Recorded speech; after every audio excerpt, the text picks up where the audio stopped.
बिस्मिल्लाहिर्रहमानिर्रहीम, अस्सलाम वालेकुम नाज़रीन। मैं हूँ आपकी मेज़बान ताबिंदा अनवर। नाज़रीन, 2024 के इलेक्शन हो गए, कैसे रहे और किस हद तक बेहतरी की तरफ हम चले और अवाम ने किन लोगों को अपने रोशन मुस्तकबिल का नुमाइंदा चुना, इन सब बातों पे बात करने के लिए हमारे साथ स्टूडियो में मौजूद हैं advocate high court Irfanullah Waraich साहब। बहुत शुक्रिया आपका, अस्सलाम वालेकुम। Thank you. और हमारे साथ हैं जर्नलिस्ट उमर फ़ारूक। कैसे हैं आप? जी अल्हम्दुलिल्लाह। आप दोनों का बहुत शुक्रिया। अच्छा, सबसे पहले तो हम बात करेंगे उमर फ़ारूक साहब आपसे, क्योंकि आपने तो सारी जो मामलात हैं वो ख़ुद देखे, उनके मनाजर देखे। तो मुझे बताएं कि ये जो इलेक्शन है ये कैसे रहे 2024 के? देखें तबिंदा, ये मेरी एक ज़ाती राय है कि देखें वोट जो है हर बंदे का एक आइनी हक है, और क्योंकि हम उस दिन फील्ड में थे और जो ग्राउंड रियलिटी है हमने उसको बड़ा करीब से देखा है। मेरी तवक्को नहीं थी कि पाकिस्तान तहरीक इंसाफ के जो वोटर्स हैं वो इस तरह अपना वोट कास्ट करेंगे और इतनी बड़ी तादाद में जो है उनका वो वोट बैंक मौजूद था, क्योंकि जो हालात चल रहे थे वो बिल्कुल ही डिफरेंट थे। ज़िला सियालकोट में 5 कौमी और 10 जो है सूबाई हल्के हैं, और मेरा ये मतलब तवक्को मैं कर रहा था इस पे कि ये जो सियालकोट का जो NA-70 है जिसमें ख्वाजा मोहम्मद आसफ़ और रेहाना इम्तियाज़ डार जो कि उस्मान डार की वालदा हैं, इनमें मुकाबला थोड़ा टफ होगा। लेकिन जो दूसरे हल्के थे वो बिल्कुल खिलाफ तवक्को उनका जब रिज़ल्ट मिला, और वो मेरे लिए एक हैरान कुन बात थी। और जो अगर आपने जो ग्राउंड रियलिटी की बात की, जो हालात की बात की, तो उसमें तो मैंने आपसे जिस तरह पहले कहा कि वोट हर बंदे का एक आइनी हक है, और जो PTI के वर्कर्स थे जिस तादाद में निकले और जिस तरह उन्होंने वोट कास्ट किया, मैं उनको खराज तहसीन पेश करता हूँ। देखें अपने मुस्तकबिल की आपने बात की, PTI के वर्कर्स की बात की, मतलब कि आप क्या कहना चाहते हैं कि ये जो सारा वोट कास्ट हुआ है ये PTI को हुआ है? देखें वोट तो इमरान खान की, इसमें कोई शक नहीं है कि जो इमरान खान की मकबूलियत है उसको मतलब हम सराहेंगे जिस तरह जैसे हालात थे। हालांकि देखें वो जब तहरीक अदम एतमाद आई उसके बाद जो PTI के साथ जो हालात चले, जिस तरह उन्होंने असम्बलियाँ तोड़ी, उसके बाद जिस तरह इमरान खान अभी जेल में थे और यहाँ तक इनके जो मेन लीडर थे वो सारे इस वक्त जेल में मौजूद थे, और मुख्तलिफ इसमें इमरान खान को 3 मुकदमात में सजाएं भी हुई। PTI की ये मैं समझता हूँ A टीम नहीं थी, PTI की ये C टीम थी जो कि इस वक्त मैदान में थी, और जिस तरह जितने बड़े नामों को उन्होंने उल्टा दिया, ये मतलब एक हैरान कुन बात थी। और अगर आप सियालकोट की बात करें NA-71 की, तो मैंने क्योंकि रिपोर्टिंग के सिलसिला में, क्योंकि मैं एक चैनल से वाबस्ता हूँ और बड़ा करीब से देखा है, और जो मैंने फॉर्म 45 जो कलेक्ट किए थे और उनका जो रिज़ल्ट जितना डिफरेंस आ रहा था, ख्वाजा आसफ़ का नो डाउट पाकिस्तान की सियासत में एक बड़ा नाम है, और उनके मद्दे मुकाबल जो उस्मान डार की जो वालदा पहला इलेक्शन लड़ रही थी, और मैं ज़ाती तौर पे समझता हूँ कि जो उनके साथ इंतज़ामिया की जानिब से जो रवैया रखा गया ये ख्वाजा आसफ़ को नफ़रत का वोट पड़ा है। और ये जो PTI के जो वोटर थे, इसके अलावा भी जो है मैं बहुत से ऐसे लोगों को जानता हूँ जो कि नून लीग से वाबस्ता थे, और पिछले जो इलेक्शन गुजरे हैं वहाँ पे उन्होंने नून लीग को वोट दिए थे, लेकिन इस बार मतलब उन्होंने बड़ी खामोशी के साथ, ज़ाहिरी तौर पे वो नून लीग के साथ थे, पर्चियाँ जो हैं वो उन्होंने जो कैंपों से बनवाई और वोट उन्होंने PTI को कास्ट किए। अब अगर आप जो आजकल हालात चल रहे हैं जो इस हल्के की अगर बात की जाए, उसमें यह है कि जो 358 टोटल पोलिंग स्टेशन थे NA-71 के, मेरे पास इस वक्त मोबाइल पे भी मौजूद हैं 353 के जो रिजल्ट हैं, अगर उनको सामने रखा जाए तो 49,000 के करीब जो है वो ख्वाजा आसफ़ जो है वो रेहाना डार से हार चुके हैं। अब बात आ गई अदालतों की।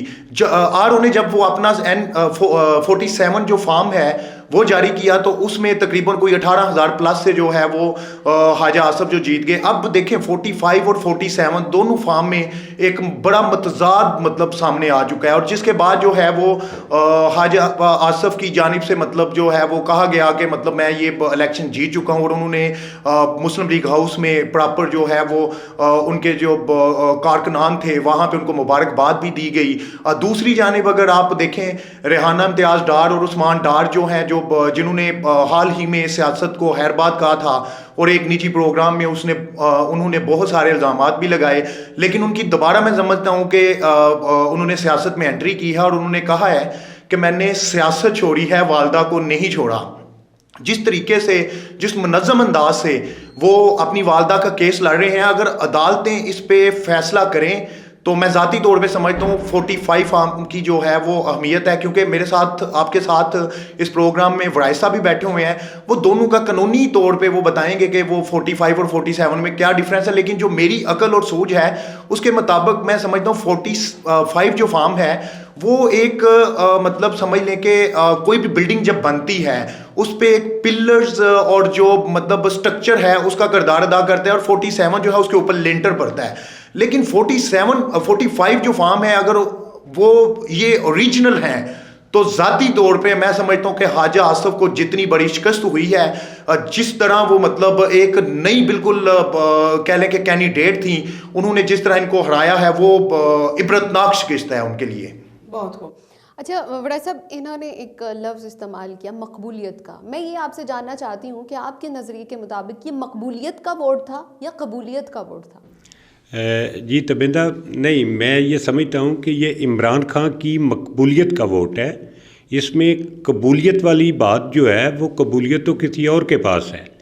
अगर कबूलियत भी पीटीआई के पास होती तो जिस तरह के मामला इस वक्त उमर साहब ने डिस्कस किए हैं कि अदालतों से इससे पहले निशान अलाट होने वाला मामला या इमरान खान को इलेक्शन, मैं जो मेरा सवाल है वो आवाम की तरफ से है कि आवाम इमरान खान को एक लीडर, एक सियासतदान कबूल कर चुकी है, क्योंकि कहा जाता था ना, जैसे 2018 में इनको सिलेक्टेड जो है वो वज़ीर आज़म कहा गया, फिर ये कहा जाता उनको सियासत नहीं आती, तो क्या अब आवाम जो है वो ये मानती है कि वो एक अच्छे सियासतदान है?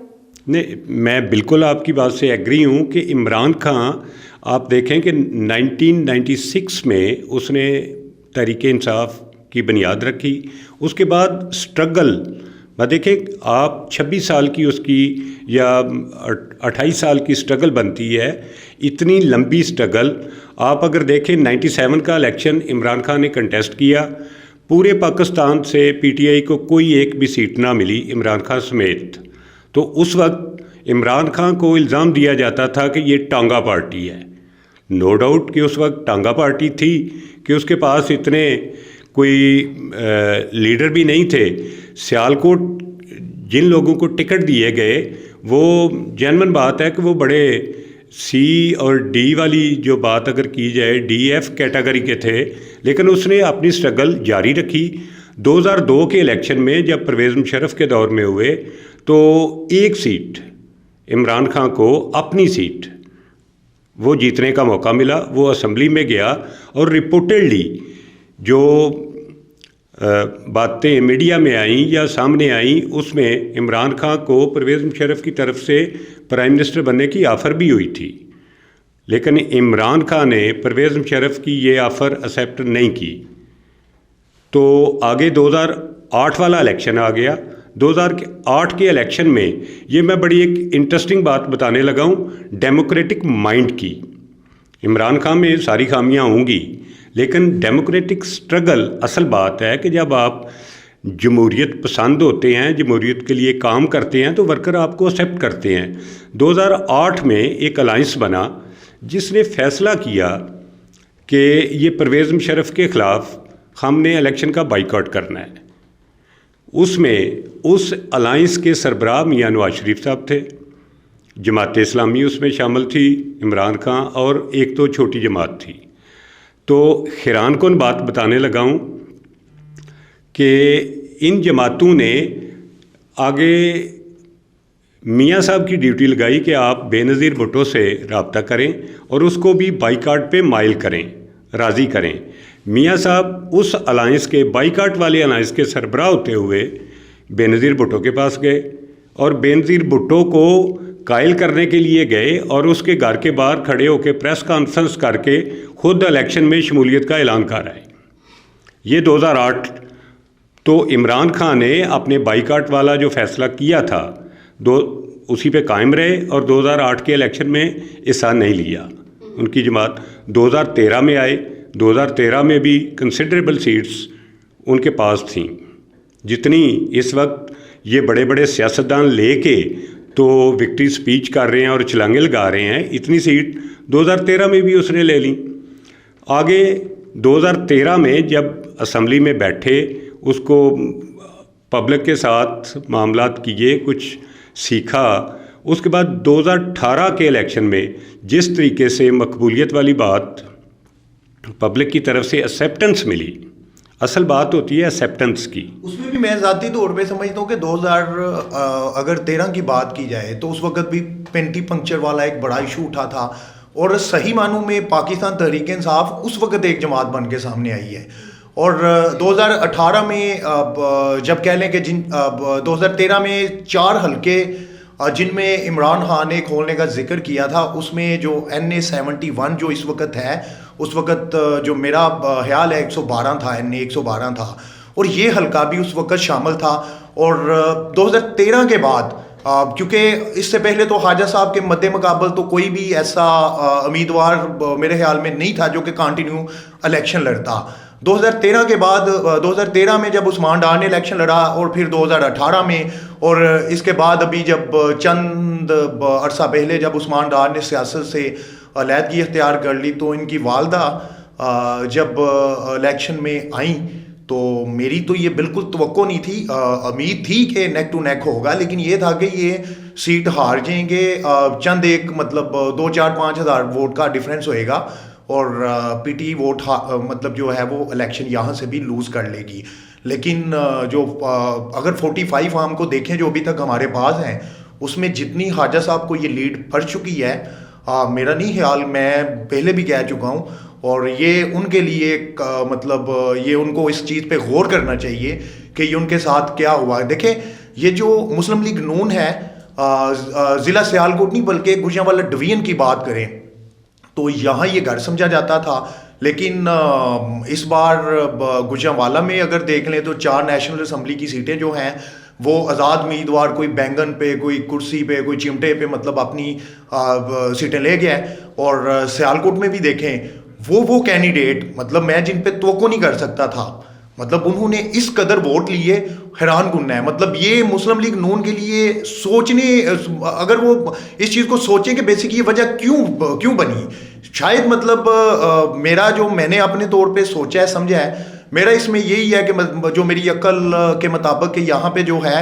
जितना जो पीटीआई को दबाया गया है, बल्कि सियालकोट में नहीं पूरे पाकिस्तान में जिस तरह इनके ऊपर क्रैकडाउन किया गया, लोग इतनी ही ये वोट बेसिक इनको नफरत का वोट पड़ा है। बिल्कुल, मैं यही जानना चाह रही थी कि ये सिर्फ सियालकोट की बात नहीं, अगर ओवरऑल पूरे पाकिस्तान में देखें तो पूरे पाकिस्तान में ही जो है वो पीटीआई को जो आज़ाद उम्मीदवार हैं, ये पहली बार हुआ है इलेक्शंस में कि आज़ाद उम्मीदवार इतनी तादाद में जो है वो उन्होंने अपनी नशिस्तें विन की हैं। अच्छा उमर साहब, मुझे ये बताइएगा कि ये जो NA 71, NA 70, 72, 73, 74 जो सियालकोट के हलके हैं, इनमें जो एक नशिस्त है ब्रिगेडियर असलम घुमन साहब की और इनके मद्दे मुकाबले थे राना शमीम साहब, तो ये जो नशिस्त है, अगर बाकी सब नशिस्तों में इस तरह की कोई बात हुई है तो यहाँ पर क्यों नहीं हुई, ये भी एक सवाल है।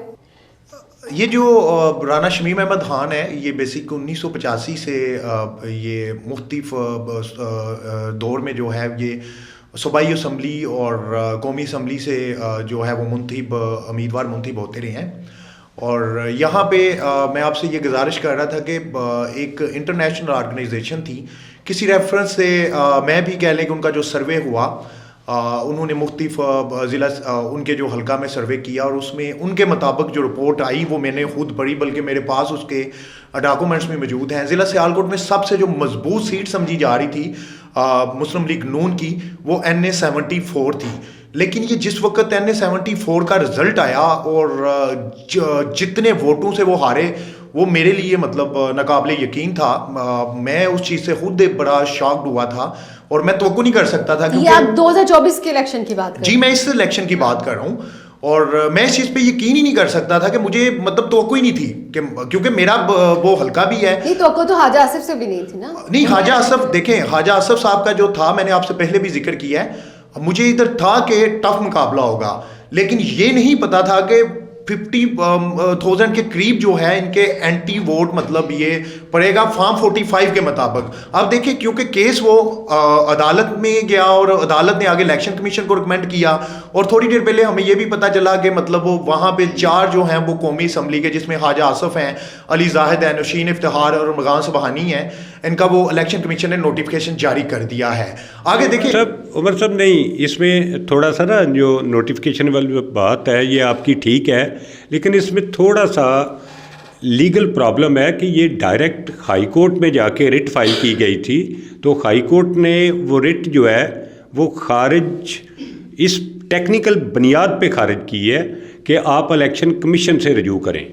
तो इस ड्यूरेशन में क्योंकि आरओ ने रिज़ल्ट जो है अपना फॉर्म 47 पे इलेक्शन कमीशन को सेंड कर दिया हुआ है, तो उन्होंने उस बुनियाद पे वो नोटिफिकेशन जारी कर। बड़ा साहब ये ना फॉर्म 45 क्या होता है और 47 क्या होता है, इसकी वैल्यूज़ क्या है, सर इस पे भी थोड़ी रोशनी डालिए। अच्छा, ये फॉर्म 45 ये है कि जब इलेक्शन पोलिंग कंक्लूड होगी उसके बाद प्रिजाइडिंग ऑफिसर गिनती करेगा अब पोलिंग एजेंट्स की मौजूदगी में।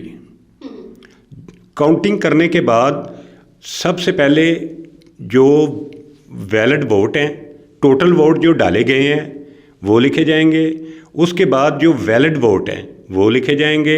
अगर मुस्तरद हुए हैं कोई वोट, इनवैलिड हैं किसी वजह से, तो वो लिखे जाएंगे, और आगे जिस कैंडिडेट ने जितने वोट लिए हैं वो उसके नाम के आगे लिखे जाएंगे, और नीचे ग्रैंड टोटल होगा।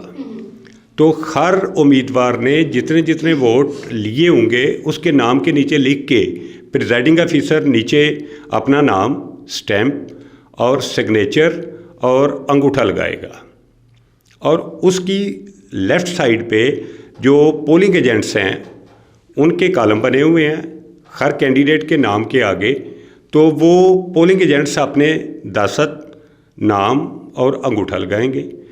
तो वो जितने कैंडिडेट कंटेस्ट कर रहे हैं सभी के जो पोलिंग एजेंट्स हैं उनको वो रिज़ल्ट ऑफिशियल प्रिजाइडिंग ऑफिसर जारी करेगा।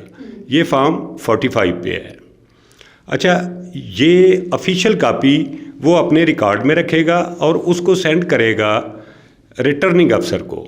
रिटर्निंग अफसर सादा अल्फाज में जो इलेक्शन करवाने वाला जो एक ऑफिसर डिप्यूट है, जिसने सारा प्रोसेस नॉमिनेशन पेपर से लेके उसके रिजेक्ट करने, एक्सेप्ट करने, वो सारा प्रोसेस वो कर रहा है, वो हर हल्के का एक प्रिजाइडिंग रिटर्निंग ऑफिसर होगा और उसके साथ 2 असिस्टेंट रिटर्निंग ऑफिसर।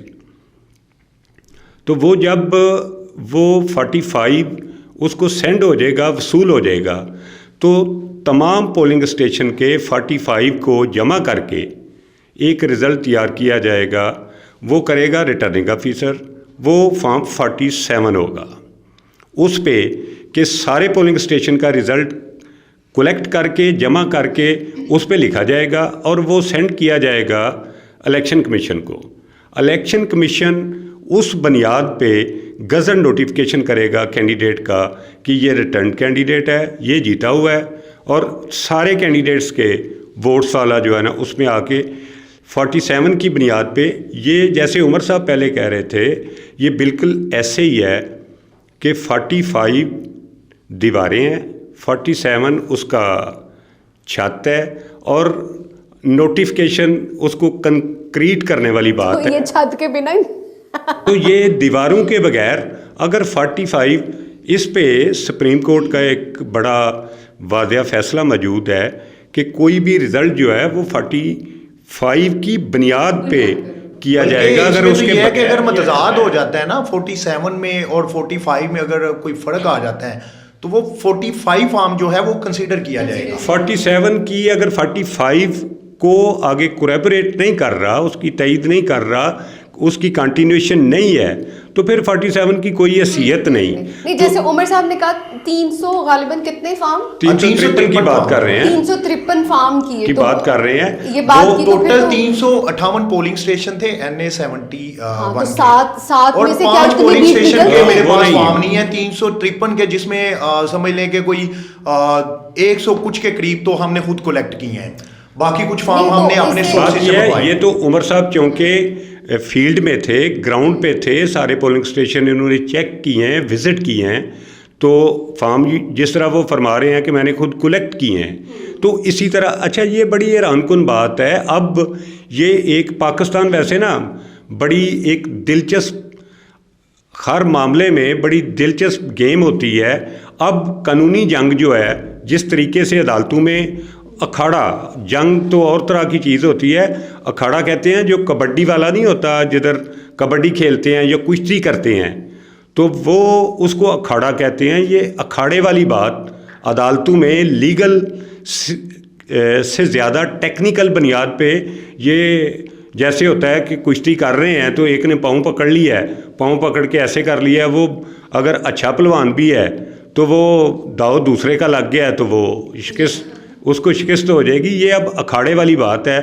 ये देखें ना, अभी जो गज़ट नोटिफिकेशन करवा लिया गया है इन्हीं हलकों का, जिनका उमर साहब कह रहे हैं कि 353 फॉर्म 40 मेरे पास हैं, तो जेन्युइन बात है कि इलेक्शन के फौरी बाद, काउंटिंग के फौरी बाद जो फार्म आ रहे हैं, प्रिजम्पशन उनको है कि ये बिल्कुल दुरुस्त हैं। अगर 3 दिन के बाद कोई फार्म आ रहा है तो उसके मतलब डाउट क्रिएट होगा कि ये तैयार किया जा सकता है इलेक्शन के फौरी। ये तो किसी को नहीं पता, अगर किसी ने जैली तैयार करना है, जिस तरह की बातें अभी चल रही हैं थोड़ी सी कि जी ये जो पीटीआई के पास फार्म हैं ये जैली हैं, खुद तैयार किए हैं, ये देखें कि वो तैयार कैसे कर लिए, किसको क्या पता है कि किस पोलिंग स्टेशन पे कितने वोट कास्ट होने हैं। वो तो प्रिजाइडिंग ऑफिसर उधर डिक्लेयर कर रहा है, और अभी सारी जमातों के जो पोलिंग एजेंट्स हैं उनके पास फार्म मौजूद हैं। ये बड़ी अजीब सी एक ना वो अखाड़े वाली बात शुरू हो गई है। तो मैं ये कहने लगी थी कि वो जो कुश्ती होती है उसका भी एक दुरानिया होता है, तो ये तो दुरानिया इतना लंबा चौड़ा चला है कि मतलब मैं तो ये समझती हूँ कि ये एक, अगर कानूनी दायरे में देखें, आप बेहतर रोशनी डाल सकते हैं कि एक चीज़ की एक टाइम लिमिट है, आपकी ड्यूटी आवर्स हैं और आपको वो पूरे करने हैं। तो 5 बजे जब ये ख़त्म हुआ और फिर आपका एक टाइम ड्यूरेशन ऑलरेडी तय था, ये सारा प्लांटेड था ना, तय था कि इतने बजे हम रिजल्ट अनाउंस कर देंगे, तो ये जो इतनी ज़्यादा ताख़ीर हुई है, इस पर कानून की रोशनी में क्या है? अच्छा, रूल की बात, माज़रत के साथ मैं रूल की बात कर दूं कि ये इलेक्शन कमीशन की तरफ से डायरेक्शन है वाक़या कि रात 2 बजे तक ये सारे फॉर्म 45 रिटर्निंग अफसर के पास पहुंचनी है और 2 बजे उसने रिजल्ट कंक्लूड करना है। ये 2 बजे वाली बात ये है। हुआ ये था, मैं आपको इसमें मजीद एक बात ऐड कर दूं कि इलेक्शन कमीशन ने तो ये टाइम दिया था, लेकिन रात 2 बजे उनके एक तर्जुमान ने एक प्रेस कॉन्फ्रेंस की और उसमें एक सीट का उन्होंने मतलब वो रिजल्ट दे गए, तो कोई 1.5 मिनट की वो प्रेस कॉन्फ्रेंस थी। उसमें सहाफ़ियों ने मुख्तलिफ सवालात भी किए उनसे कि ये जो दौरान रिपोर्टिंग हमें मुख्तलिफ दुश्वारी आ रही है, जो आपने पूरा दिन जो पाकिस्तान में आपने ये जो मोबाइल नेटवर्क है उसके सिग्नल्स ड्रॉप थे, नेट नहीं चल रहा था, और ये चीज़ हमने भी फेस की। मतलब देखें, पिछले भी इलेक्शन हुए हैं, मैंने 3 इलेक्शन बड़े करीब से देखे हैं, 2013 देख लें, 2018 देख लें, और हमने बड़े अच्छे तरीके से मतलब रिपोर्टिंग की है, और नो डाउट ये नेट की वजह से हमें दुश्वारी आई है, और ये नहीं चाहिए था मतलब। बल्कि इंटरनेशनल मीडिया पे भी मैं आज देख रहा था, BBC है, वॉइस ऑफ अमेरिका है, मुख्तलिफ जो इंटरनेशनल मीडिया से मतलब काफ़ी इस पर तनकीद की गई कि ये जो उस रोज़ ये नेट नहीं बंद होना चाहिए था, मोबाइल की सिग्नल्स सर्विस जो है वो मुअत्तल नहीं करनी चाहिए थी।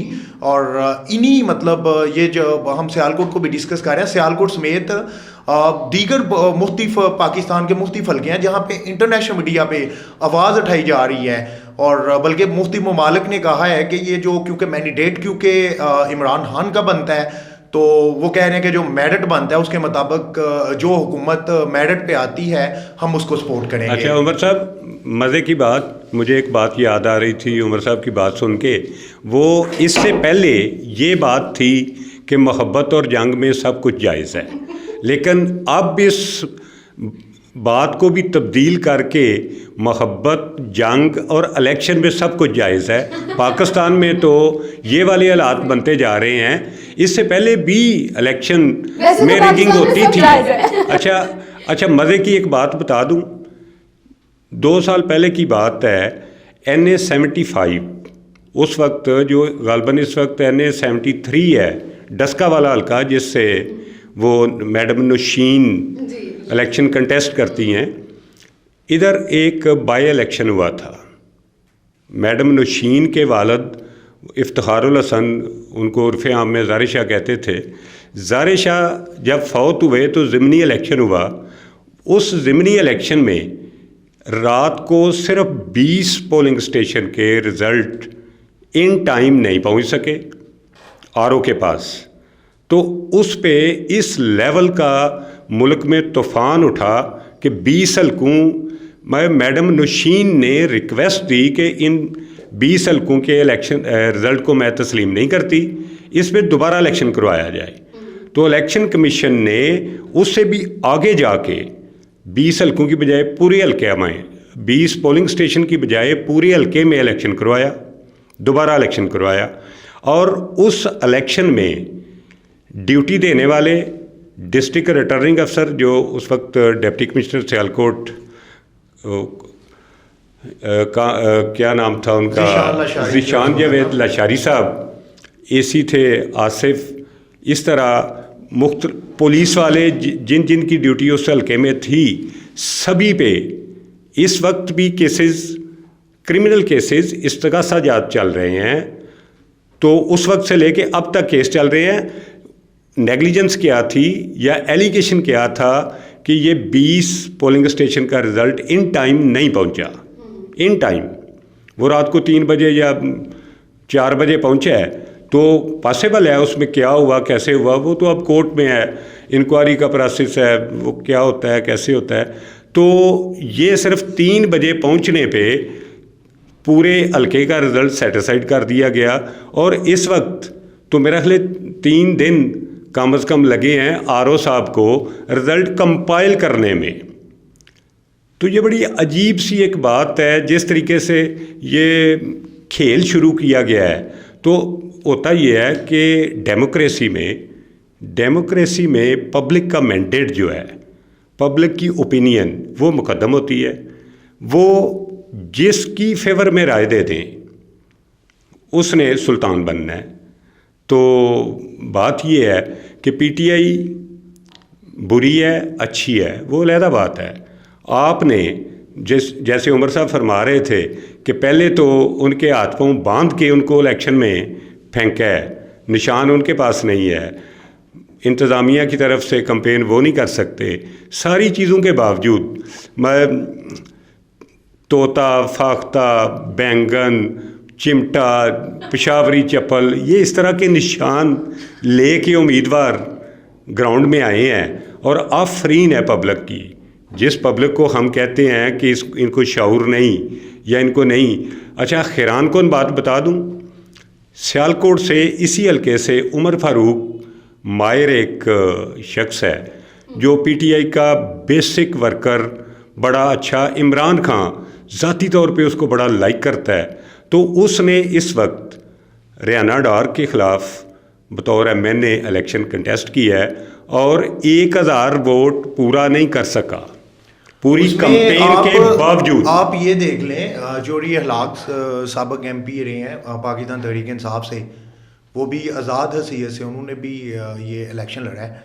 और जो बंदा, लेकिन एक चीज़ है इधर ना, अभी मैंने जो देखा है, जमात को वोट पड़ता है, चाहे वो PMLN है, पीपल्स पार्टी है, वो पाकिस्तान तहरीक इंसाफ है, वोट लोगों ने डाला है। और अवाम को कम अज़ कम अपनी इस इलेक्शन में, जो मैंने एक अंदाज़ा लगाया कि अवाम को अपने वोट की ताकत का पता चला है, ताकत का इसमें कोई शक नहीं है कि अवाम को पता चला है। और ये आने वाले वक्त में मेरा ख्याल में टर्नआउट बहुत ऊपर जाएगा, ये मेरी अपनी ज़ाती राय है। जितनी आवाम, जितने मतलब के यूथ को खैर बहुत टारगेट किया जाता है हमारे यहाँ, लेकिन जितने यूथ बाहर निकली है वोट कास्ट करने के लिए, पहले तारीख गवाह है कि इससे पहले नहीं। अच्छा, आपने कहा कि 2 बजे तक का टाइम जो है वो मुंतखब किया जाता है और 2 बजे को रिजल्ट आना ही चाहिए, लेकिन यहाँ पे 2 बजे के बाद काया ही पलट गई थी। जैसे हम लोग TV चैनल्स तो देख ही रहे थे, खुद भी कवरेज के लिए सब लोग निकले हुए थे। अच्छा, हुआ ये था कि 2 बजे से पहले जो आपके पास रिपोर्ट आ रही थी कि कौन जीत रहा है, कौन हार रहा है, किस तरह से, और 2 बजे के बाद जो सीन हुआ है, तो देखिए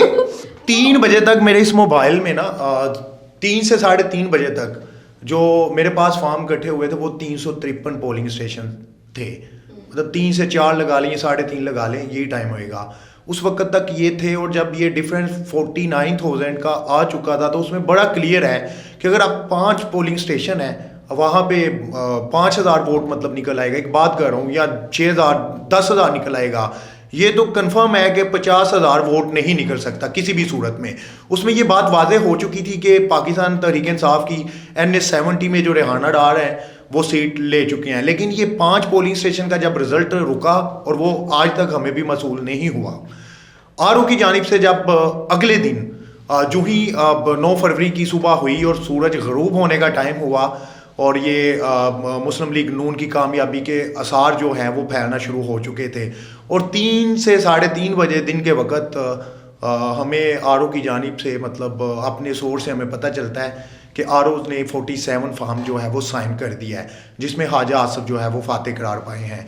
अब दोनों चीज़ों को जब सामने रखते हैं तो हम, क्योंकि फील्ड में थे, मैं बार बार ये बात कर रहा हूँ, 45 को सामने रखें तो वो पाकिस्तान तहरीक इंसाफ, उसमें उनकी जो आज़ाद हमायत याफ्ता उम्मीदवार थी रेहाना डार, वो जीत गई हैं। अगर 47 को रखें तो ख्वाजा आसिफ जीत गए हैं। आज इलेक्शन कमीशन ने, जैसे पहले भी जिक्र हो चुका है, उनका नोटिफिकेशन भी कर दिया है। अब क्योंकि मामला इलेक्शन कमीशन ऑफ पाकिस्तान के पास है, ये अदालत में गए, उन्होंने कहा कि क्योंकि ये पहले फोरम आपका इलेक्शन कमीशन ऑफ पाकिस्तान बनता है, अब वो कानूनी पेचीदगी है इसमें, पता नहीं ये 5 साल लगते हैं या हो सकता है अल्लाह करे, मतलब मैं तो समझता हूँ, मेरी एक दुआ भी है कि जिस बंदे का जो मैंडेट था, अगर तो ये वाकई में PMLN की जानिब से जुड़ाया गया है, ये PTI का मैंडेट जो उनके हमायत याफ्ता उम्मीदवार थे, तो ये उनको वापस होना चाहिए। देखें, लाहौर में ख्वाजा साद रफ़ीक हैं, मैं उनको मतलब सल्यूट पेश करता हूँ कि वो कैंडिडेट, वो जो भी उम्मीदवार से जो भी उनके मद्दे मुकाबल थे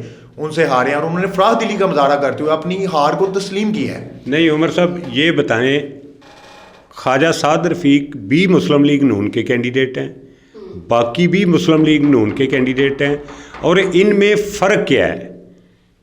फ़र्क जो मैं समझता हूँ कि ख्वाजा साद रफ़ीक वर्कर कैटेगरी से है, वो लीडर, जैसे लीडर आते हैं वो पैराशूट के ज़रिए आते हैं और आते ही लीडर बन जाते हैं। उनमें ये जो वर्कर वाली बात है कि हमने पहले ग्राउंड तक जाना है, सारे मामलात करने हैं, वो वाली बात तो नहीं है। ख्वाजा साद रफ़ीक स्टूडेंट लीडर से आए हैं, बड़ी सिंपल सी फैमिली जिसको मिडिल क्लास कहते हैं उससे बिलोंग करते हैं, और ख्वाजा साद रफ़ीक साहब ने अगर खुश दिली से अपनी शिकस्त कबूल की है तो ये डेमोक्रेटिक, ये मेथड है डेमोक्रेसी का। अच्छा, जैसे उमर साहब कह रहे थे कि अब आप जमात इस्लामी देख लें, कराची में उन्होंने अपनी सूबाई सीट जो है हाफिज नईम साहब, ये मतलब हमारा बनता नहीं है मैंडेट, ये उनकी तहरीक इंसाफ की है, उन्होंने वापस की है। ऐसे बहुत सारे आपको मिसालें मिलेगी, बहुत सारे कैंडिडेट हैं जिन्होंने अपनी हार को तस्लीम किया है, और ये अच्छी रवायत है। अच्छा, ये भी तो है ना कि देखिए, जहाँ पर आप कानून की इज्जत नहीं करते, रूल्स नहीं होते, चले नफ़रत ही सही, लेकिन नफ़रत में भी अगर आपके रूल्स नहीं होते तो वो एक जंगल का कानून है जहाँ पर कोई भी कुछ भी कर सकता है, फिर आप पूछ नहीं सकते हैं।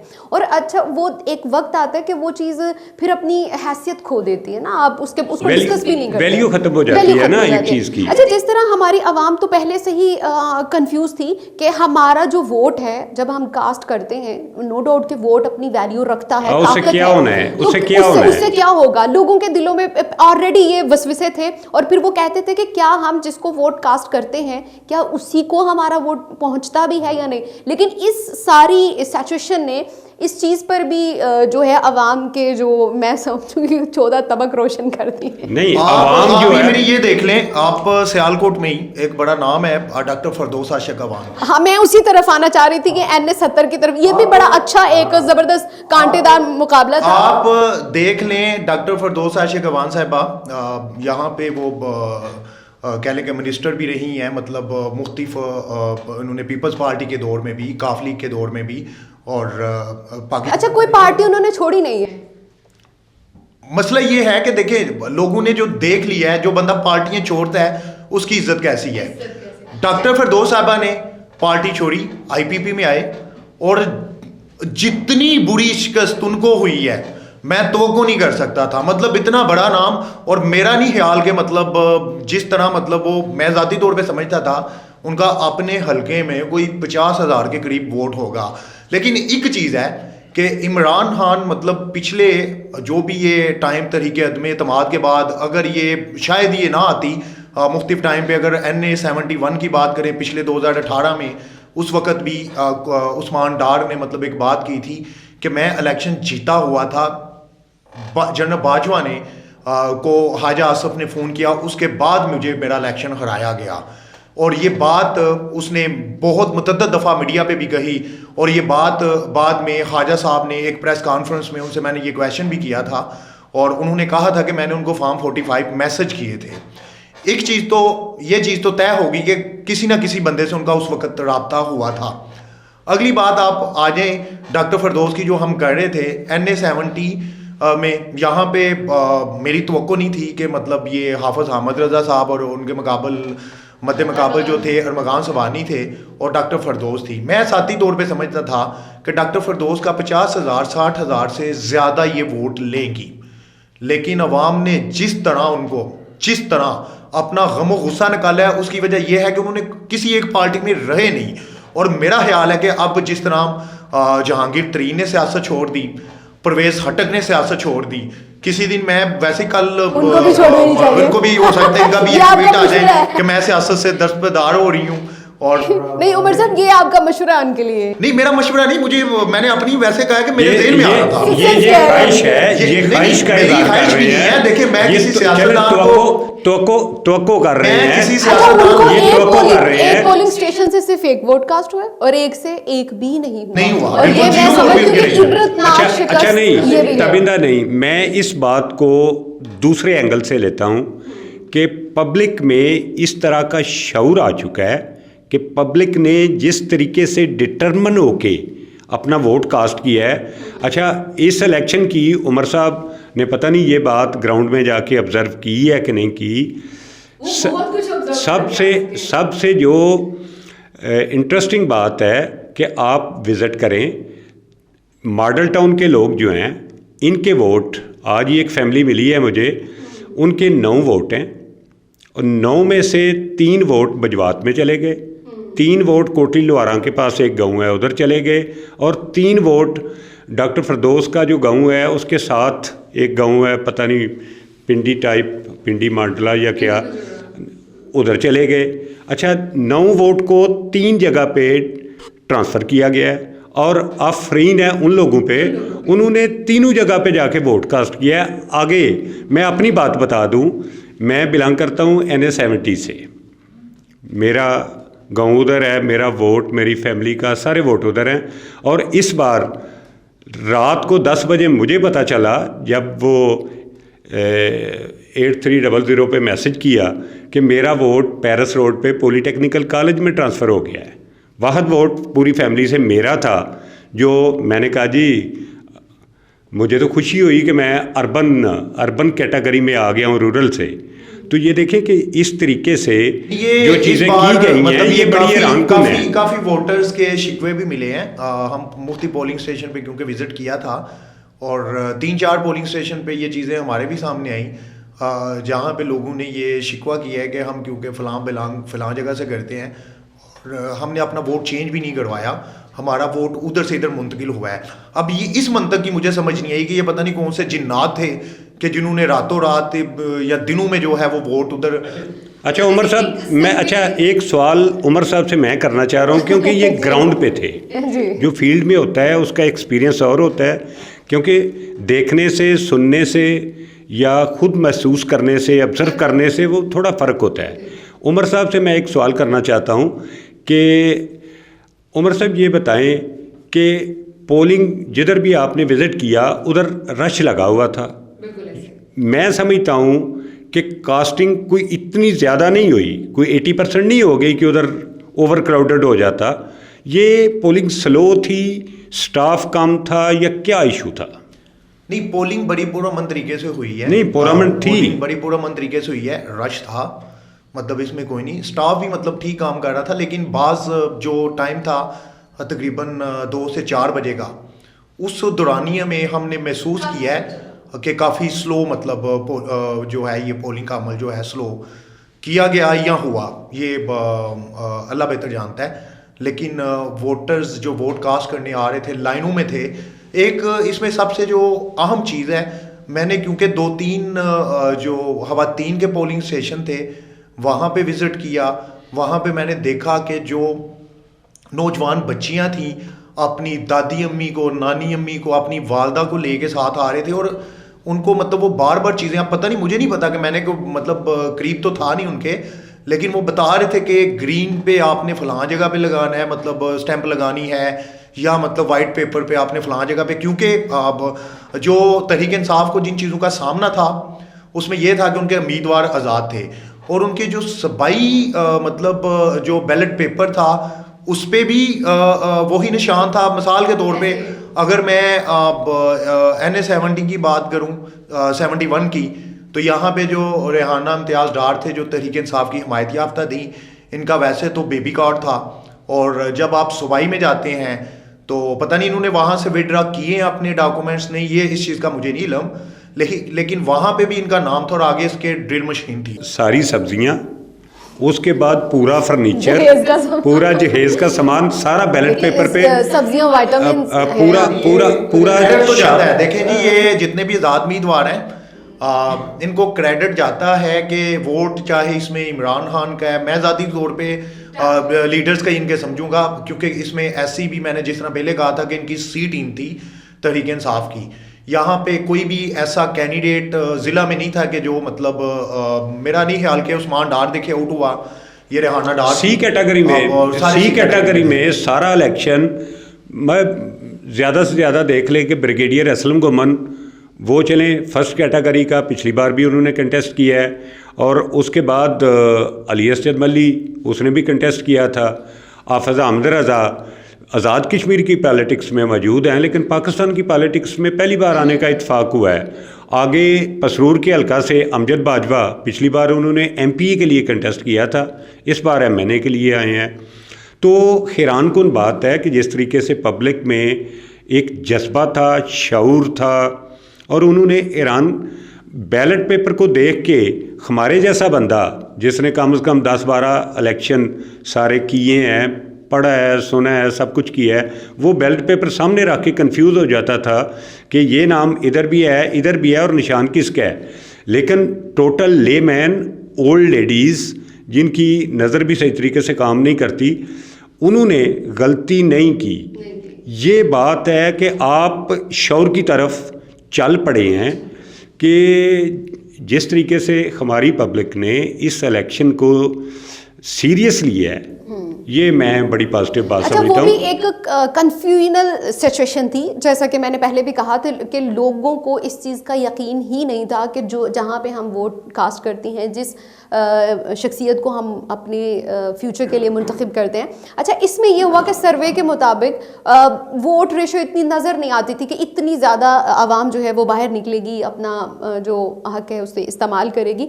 अच्छा, उसके बाद ये हुआ कि हर पोलिंग स्टेशन पे, अगर एक साइड पर आके बात करें तो हर पोलिंग स्टेशन पे ऐसा होता है कि हर किसी का अपना डेस्क होता है पार्टी का, तो यहाँ पर आपको सिर्फ नून लीग का डेस्क मिला है ना।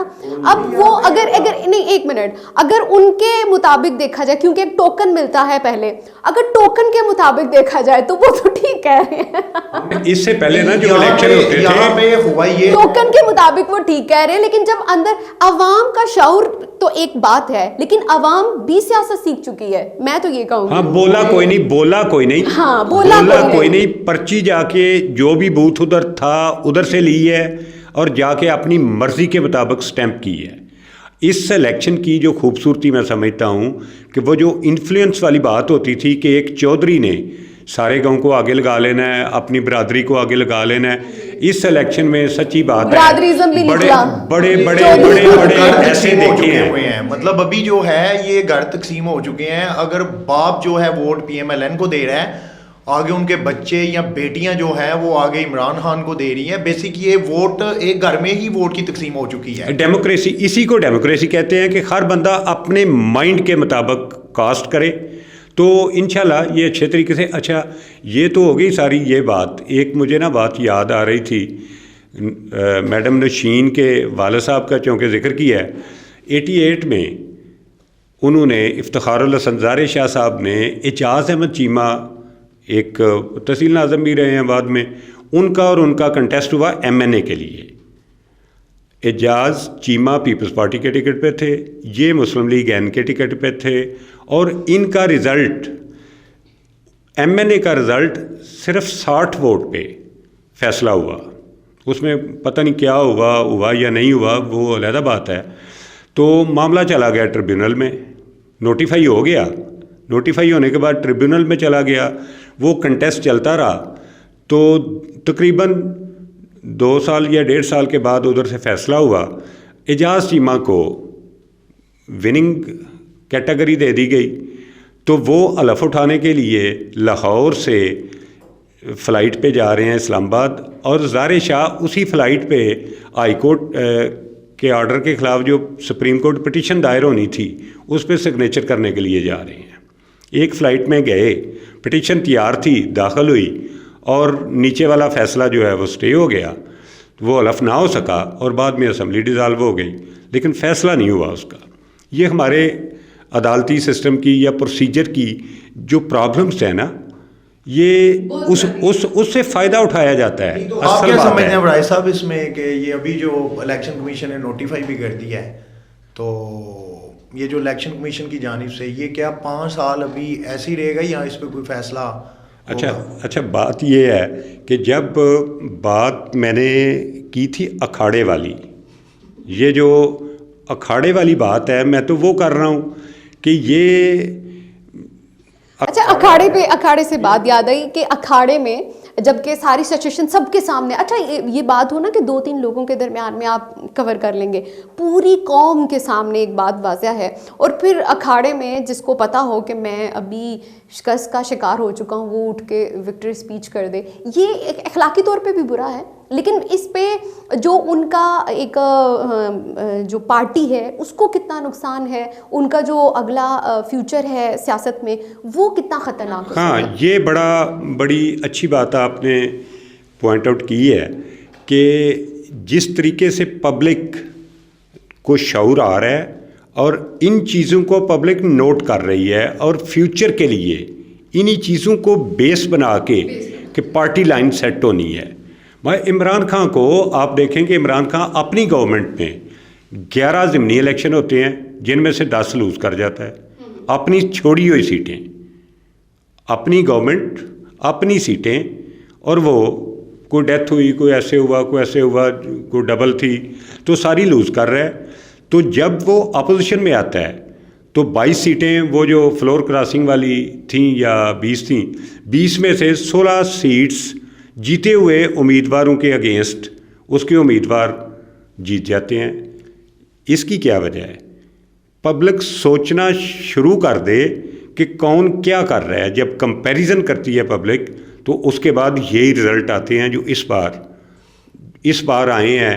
बैंगन पे आए हैं, वाश बेसन पे आए हैं, और वो जो बेबी कार्ड पे आए हैं। तो बात ये है कि जब पब्लिक सोचना शुरू कर देती है तो इस तरह देखें, मैं समझता हूँ कि साद रफ़ीक ने जिस तरीके से स्टेप लिया है, नेक्स्ट टाइम साद रफ़ीक को वेटेज मिलेगी, पब्लिक उसको वेटेज देगी, इसलिए कि पब्लिक समझती है कि उसने बासूल बात की है, जो था उसको एक्सेप्ट किया है। तो अगर आप वक्ती तौर पे कोई गलत बात करके, रिगिंग करके या इस तरह करके, तो वैसे भी वो आप चंद लोगों को जो है वो सेटिस्फाइड कर सकते हैं, सबको नहीं कर सकते। वो नहीं, अब जो सोशल मीडिया है, सोशल मीडिया ने सारी चीज़ें खोल के पब्लिक के सामने रख दी है। इससे पहले सिर्फ चंद न्यूज़पेपर थे जिनको मैनेज करके सारी एक माहौल बनाया जाता था, पब्लिक ओपिनियन डेवलप की जाती थी। तो इस वक्त वो बात नहीं है। हर बंदे जिसके हाथ में एंड्रॉयड फ़ोन है वो मीडिया है। उमर साहब मुझे ये बताइएगा, जैसे ये रिजल्ट्स अनाउंस होना शुरू हुए और उसके बाद मीडिया पर भी एक बहुत बड़ी बात की गई कि जो मीडिया ने ये चीज़ें चलाई थी कि भाई अब वोट यहाँ तक पहुँच गए, इसके इतने आ गए, इसके इतने आ गए, तो बाद में ये सुनने में अभी आया, ये वाज़ह तौर पर बहुत सारे हुक्मरानों ने जो नशिस्तों पर विराजमान है उन्होंने ये बात कही और ज़िम्मेदारी के साथ कही कि मीडिया ने ये गलत किस्म की जो खबरें हैं वो चलाई थी, जबकि इस तरह से कोई था नहीं। तो मतलब आप इसके बाद, आप चूंकि खुद जर्नलिस्ट हैं, तो किस हद तक मीडिया झूठ बोल सकता है एक ऑन स्क्रीन? नहीं, देखें, इसमें अगर ये बात की जाए ना, देखें फील्ड में मुख्तलिफ चैनल्स के रिपोर्टर्स होते हैं, हर बंदे का एक अपना सोर्स होता है, हर बंदे के पास अपने सोर्स से फार्म 45 आते हैं। वो ज़रूरी नहीं है कि मेरे पास अगर 100 फार्म है तो सेम मेरे वाला फार्म किसी दूसरे रिपोर्टर्स के पास हो। अगर तो सेम हो वो तो रिजल्ट सेम हो सकता है, ये तो डिफरेंस आ सकता है, मतलब बहुत लंबा नहीं, थोड़ा बहुत आ सकता है। मिसाल के तौर पे 100 में अगर बिलफर्ज ख्वाजा मोहम्मद आसफ साहब 10,000 वोट ले रहे हैं और रेहाना डार 9,000 ले रहे हैं, वो 1,000 का तो डिफरेंस हो जाएगा, लेकिन ये नहीं होगा कि मतलब इसमें कोई 20,000 का डिफरेंस हो जाएगा। वो तो देखिए चैनल्स ने चलना होता है। मैं अगर अपनी बात करूं तो हमारे चैनल्स की पॉलिसी थी कि फॉर्म 45 आएगा तो वो जो रिजल्ट है उसको कंसीडर किया जाएगा, और हमने जिसका फॉर्म 45 भेजा है उन्होंने वो चलाया है। रात 12 बजे तक सिर्फ हमारे पास 50 के करीब 40 फॉर्म थे, ठीक है। और हमारे सियालकोट में मेरे साथ एक दोस्त थे, यासर रज़ा, अब तक न्यूज़ से हैं, और अंजम नकवी हैं, हम इकट्ठे ही थे मतलब उस वक़्त, और हमने देखा कि मतलब वो उन्होंने भी कुछ फार्म इकट्ठे किए, कुछ मैंने अगर 50 किए हैं उन्होंने भी किए, हमने सारे कंसीडर किए। तो उस वक़्त तक जो थे हमारे पास, मतलब जो रिज़ल्ट आया उसमें भी रेहाना डार आगे थी। और जब सुबह 3 से 4 बजे के दरमियान हमने 353 फार्म इकट्ठे किए, मैं उसमें भी वाज़े तौर पे वो बरतरी ले चुकी थी। लेकिन जब सुबह 9 फरवरी की सुबह हुई, जो आपसे पहले भी बात हुई है, उसके बाद समझ नहीं आई कि वो जो मुस्लिम लीग नून है वो कैसे मतलब इलेक्शन जीती, क्योंकि उनकी जानिब से कोई भी फार्म हमारे तक नहीं पहुंचा। हमने जो फार्म लिए, इसमें मैंने कहा कि कोई 150 के करीब ऐसा फार्म होगा जो हमने प्रिजाइडिंग ऑफिसर से लिए, कुछ अपने सोर्स से लिए। देखें, अगर हम ले ना ये फार्म पीटीआई के किसी कैंडिडेट से, तो उसको हम कह सकते हैं कि फार्म ये 45 जो है वो जाली हो सकता है। जब हम फार्म ही प्रिजाइडिंग ऑफिसर से ले रहे हैं, या उधर कोई पोलिंग एजेंट है या कोई हमारा सोर्स है वो हमें भेज रहा है, तो उसको हम कैसे मतलब वो माने कि ये फार्म गलत है। अच्छा, रूबा डार ने भी एक बयान दिया ना कि ये जब 9 तारीख का सूरज निकल रहा था तो ये कौन सी अवाम आई थी, ये कौन सी मखलूक थी जो फरिश्ते आके तो वो कास्ट कर गए। तो अच्छा, ये सिर्फ उनका बयान नहीं है, मेरा ख्याल है कि सारी अवाम यही सोच रही है कि दिन को तो हम वोट डाल कर आए थे। अच्छा, बात ये होती है तभी ना, बात ये होती है कि ये सारा सिस्टम इत्तेमाद पे चलता है। जब बहुत बड़ी ठेस है इस पर। असल बात ये है कि जब किसी सिस्टम को ठेस पहुंचती है तो उसके बाद उसका चलना मुश्किल हो जाता है। ये अगर कोई गवर्नमेंट बना भी लेगा, बज़ाहिर जो सूरत-ए-हाल नज़र आ रही है, तो आज़ाद जो हैं, जिनको आज़ाद तो नहीं कहा जा सकता, पीपल्स पार्टी के हैं, सॉरी पीटीआई के हैं, पीटीआई के जो बंदे हैं वो मेजॉरिटी में हैं। असूली तौर पे डेमोक्रेटिक जो थ्योरी है उसके मुताबिक उनको ऑफ़र देनी चाहिए कि गवर्नमेंट बनाए। अब पीपल्स पार्टी और मुस्लिम लीग एन मिल के अगर गवर्नमेंट बनाते हैं, तो इससे पहले भी 19 माह ये इकट्ठे बना के चला चुके हैं।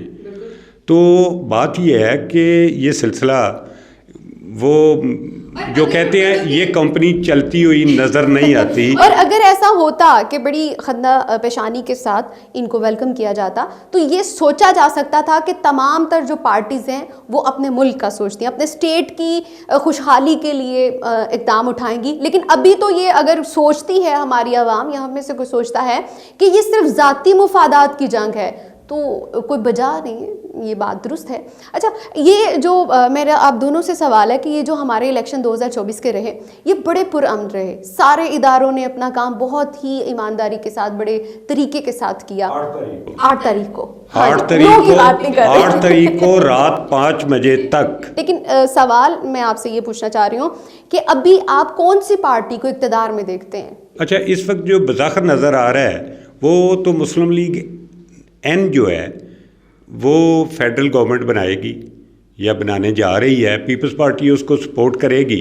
लेकिन जो अभी तक की असेसमेंट है, पीपल्स पार्टी का हौसला नहीं पड़ रहा कि इनके साथ कैबिनेट में शामिल हों, जॉइंट गवर्नमेंट बनाने के हक़ में नहीं है, लेकिन वो वोट इनके कैंडिडेट को कास्ट कर देंगे, गवर्नमेंट बना देंगे, लेकिन खुद गवर्नमेंट का हिस्सा नहीं होंगे। असल में देखें, पीपल्स पार्टी और नून लीग दोबारा इकट्ठे होते हैं। पहले भी मुख्तलिफ जमातें इकट्ठी हुई जिनको पीडीएम का नाम दिया गया, और मैं ज़ाती तौर पे समझता हूँ कि ये जितनी जमातें, सबसे ज़्यादा नुकसान इन्होंने अपना उन 2 साल टन्योर में किया है पीडीएम ने, बिल्कुल ऐसा ही है। और मुस्लिम लीग नून, और जो कि एक बड़ी जमात पंजाब में समझी जाती थी, किसी वक्त में ये वफाक में भी इन्होंने बड़ा अपना किरदार अदा किया है। और देखिए 3 बार मियां नवाज शरीफ का वजीर आज़म रहना, ये भी एक बहुत बड़ा, चौथी बार आप देख रहे हैं वजीर आज़म। मैं नहीं, फिलहाल ज़ाती तौर पे तो कल हाजा आसफ साहब ने किसी एक निजी चैनल से गुफ्तगू के दौरान उन्होंने कहा था कि मियां शहबाज शरीफ आ रहे हैं वजीर आज़म, और मेरा भी ख्याल ये है कि मियां नवाज शरीफ के सितारे जो हैं इस वक्त वो गर्दिश में हैं, वो वजीर आज़म। आप क्या कहते हो ऐसा? मैं उमर साहब से काफ़ी हद तक एग्री हूँ। मुझे मियां नवाज शरीफ साहब पहले दिन से, जब से वो पाकिस्तान तशरीफ़ लाए हैं और वज़ीर आज़म का प्रोटोकॉल लेके आए हैं, मैं उस वक्त भी इस बात पे कायम था कि वज़ीर आज़म नवाज शरीफ अगर मुस्लिम लीग एन जीत भी जाती है तो मियां नवाज शरीफ साहब वज़ीर आज़म नहीं है। वज़ीर आज़म वो सायरा बानो वाली बात है कि उसने बड़ी अच्छी, वो पार्लियामेंटेरियन है, पता नहीं इस बार जीती हैं कि नहीं जीती, तो उनकी जो बात है कि रिश्ता बड़ी लड़की का देखने गए तो छोटी पसंद आ गई, ये छोटी जो है ये एक्सेप्टेबल है पीपल्स पार्टी को। असल बात तो है जरदारी साहब की, जरदारी साहब के साथ मिल के अगर गवर्नमेंट बनानी है तो उनकी ओपिनियन जो है उसको तो वेटेज देनी पड़ेगी। तो मेरा नहीं ख्याल कि जरदारी साहब मियां नवाज शरीफ को एक्सेप्ट करेंगे, वो शहबाज शरीफ की हद तक ही मेरा ख्याल रह जाएंगे। और पीपल्स पार्टी की कौन सी आप नशिस्त देखते हैं? पीपल्स पार्टी रह जाएगी, वो अपना सिंध है उनका, उधर तो वो, उसके बाद वो कोशिश करेंगे बलूचिस्तान में भी गवर्नमेंट बनाने की, तो उसके बाद उसको चेयरमैन सेनेट और स्पीकर ये वाली हैं, और सबसे बड़ा वो प्रेसिडेंशियल इलेक्शन भी होना है। आसिफ जरदारी साहब उसके लिए स्ट्रांग उम्मीदवार होंगे। मेरी जाती राय है। ज़ाती तौर पे अभी तक जो मीडिया से भी सुना है वो तो सिनेरियो जो वराई साहब ने बताया है यही सामने आ रहा है। लेकिन आज एक तकरीबन कोई 2 घंटे पहले मीडिया भी मैं देख रहा था कि पीपल्स पार्टी ने कहा है, आपने उनकी कमेटी का, कोर कमेटी का इजलास हुआ था जिसमें उन्होंने इस पे मुखालफत की है, और उन्होंने कहा है कि हम वोट देंगे हुकूमत बनाने की हद तक, लेकिन हुकूमत का हिस्सा नहीं बनेंगे। अब पीपल्स पार्टी क्योंकि बड़ी सोच समझ के मतलब आएगी हुकूमत में, उसने अपना पिछला भी पीडीएम के साथ जो वक्त गुजारा है वो भी देख रही है, और अभी भी ये देख रही है कि अवाम क्या मतलब से उनको क्या तवक्कुआत हैं, अवाम की इनसे क्या तवक्कुआत हैं। अवाम तो अपना फैसला सुना चुकी है ना, मतलब कि हाँ, ये वोट को इज्जत दो का नारा रहा है, तो जब अब मेरा ख्याल है अवाम को भी इज्जत देनी चाहिए जब अवाम तो अपना फैसला सुना चुकी। लेकिन आप कहाँ तक देखते हैं कि अभी भी जो आज़ाद उम्मीदवारान हैं तो उनकी ज़ाहिरी बात है तादाद भी ज़्यादा है, और जो केसेस अभी चल रहे हैं अब वो अच्छा कानून के, अब चूँकि आप माहिर कानून हैं तो मुझे इसके बारे में बताएं कि जब अब ये दर्ज तो हो चुके हैं मुकदमे, तो ये कितना दुरानिया होता है इसमें? नहीं, ये बात जो पहले बात तो ये है नोटिफिकेशन की कि इलेक्शन कमीशन ने 45 प्रिजाइडिंग ऑफिसर ने देना है, 47 रिटर्निंग ऑफिसर ने देना है, और उसके बुनियाद पे इलेक्शन कमीशन ने नोटिफिकेशन करना है। जब नोटिफाई हो जाना है तो उसके बाद उसको चैलेंज करने का तरीका और है। फिर ट्रिब्यूनल नहीं, बनते मैं हैं। इसमें दुरानियां जानना नहीं, चाहती हूँ। दुरानिये की बात जो मैंने मैडम नशीन ज़ारा के वालिद वाली बताई है, बाज़ औक़ात असम्बली ख़त्म हो जाती है, डिज़ाल्व हो जाती है, तो केसेस अभी पेंडिंग होते हैं, तो बाद में वो कहते हैं जी अब तो इनकी ज़रूरत नहीं रही, चलें छोड़ें, मिट्टी पाओ। अच्छा, 93 में गवर्नमेंट थी, गवर्नमेंट डिज़ाल्व हुई, पंजाब पहले फेडरल गवर्नमेंट डिज़ाल्व हुई, पंजाब गवर्नमेंट डिज़ाल्व हुई, तो पिटीशन गई जिसमें मियां नवाज शरीफ की गवर्नमेंट बहाल कर दी जस्टिस नसीम हसन शाह के पैनल ने। नीचे वाली गवर्नमेंट जो है ये भी बहाल की लाहौर हाई कोर्ट ने। उसके बाद उधर से इंटीमेट हुआ गवर्नर को कि असम्बली बहाल हो गई है, उसने दोबारा डिज़ाल्व कर दी। उन्होंने कहा जी अभी तो, उसने कहा जी ये बहाल करना हाई कोर्ट का इख्तियार है, डिज़ाल्व करना मेरा इख्तियार है। 6 मिनट में, फैसले के 6 मिनट के बाद दोबारा डिज़ाल्व। उसने कहा जी मैंने डिज़ाल्व कर दी है, अब ये फिर 3 माह लगाएंगे, प्रोसीडिंग करेंगे पूरी, फिर बहाल कर लें। ये है पाकिस्तान के सिस्टम की प्रॉब्लम। ये आप जो कह रहे हैं एक रात में, ये देखें ना, जिस ये सारे मैं जिस वकील की, जिस अदारे की ज़रूरत भी नहीं थी, जिसको इंटीमेट भी नहीं किया जाता था, उसका नुमाइंदा जाके उधर बैठ जाता था कि हम आ गए हैं जी। मैं ये हमारे सिस्टम की प्रॉब्लम है। ये इंशाल्लाह जिस तरीके से आवाम को शऊर आया है और आ रहा है, ये सारी चीज़ें इंशाल्लाह ठीक हो जाएंगी। बिल्कुल, बहुत शुक्रिया जी advocate high court Irfanullah Waraich साहब आपका, जर्नलिस्ट उमर फ़ारूक साहब आपका, आप लोगों ने वक्त दिया और यहाँ पर वो एक हक़ाइक़ पर रोशनी डालेगी और जो देखा समझा उस पर बात हुई। और इस बात में तो कोई शक व शुबा नहीं है कि आवाम के शऊर की अगर बात की जाए तो मैं तो इस चीज़ की कायल हूँ कि आवाम को शुरू दिन से, अव्वल दिन से जो है वो शऊर था। बस बात यह है कि थोड़ी सी जुर्रत मंदाना जो इक़दाम है उनकी ज़रूरत थी, और जुर्रत सिर्फ इस वजह से नहीं आती थी क्योंकि कभी कभार इंसान के हाँ कुछ ऐसी सिचुएशंस होती हैं कि उसे लगता है कि शायद मैं ये कदम उठाऊंगा तो मुझे पता नहीं क्या क्या फ़ेस करना पड़ जाए, और हम दूसरों को जो फ़ेस करते हुए देखते हैं तो इंसान डर जाता है। दर हकीकत तो इंसान एक ऐसी चीज़ है, डर तो लगता ही है लेकिन यह है कि डर के आगे जीत है। ये जो 2024 के इलेक्शन है इन्होंने साबित कर दिया कि डर के आगे जीत है, और इंशाल्लाह ताला जैसे जैसे जुर्रत का जो पैमाना है वो बढ़ता जाएगा तो ज़रूर ये जो मुश्किलात हैं, ये जो फ़ैसले नहीं होते और इदारे अपना काम नहीं कर रहे, तो वो भी ज़रूर उनमें ये डर पैदा ज़रूर होगा कि नहीं भाई अब हमने अपना काम जो है वो ज़िम्मेदारी के साथ करना है। अपने मेज़बान ताबिंदा अनवर को इजाज़त दीजिएगा। अल्लाह हाफ़िज़।